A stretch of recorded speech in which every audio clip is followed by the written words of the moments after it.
ఆండాళ్ తిరువడిగళై శరణం. 4వ పాసురంలో ఆండాళ్ తల్లి ఒక నెలలో 3 సార్లు వర్షించాలని పర్జన్యదేవుణ్ణి ఆదేశిస్తుంది. తద్వారా బృందావనంలోని ప్రజలు సంపన్నంగా జీవిస్తూ కృష్ణానుభవమును పొందవచ్చు.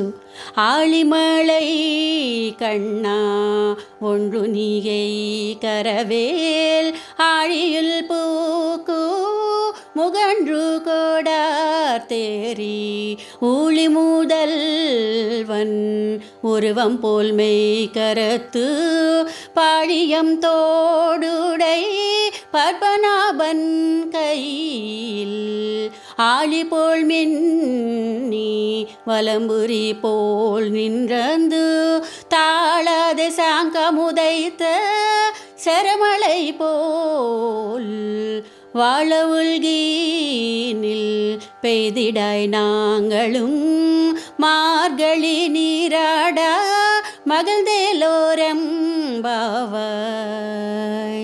గంభీర స్వభావుడా, వర్ష నిర్వాహకుడా, ఓ పర్జన్యదేవా, నీవు దాతృత్వంలో చూపు ఔదార్యమును ఏమాత్రమును సంకోచింపచేయకము.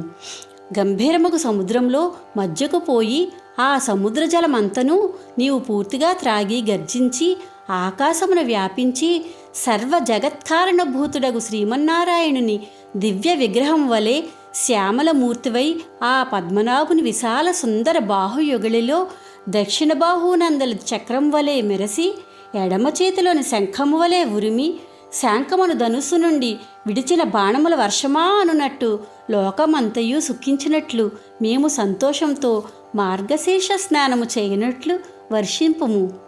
జై శ్రీమన్నారాయణ.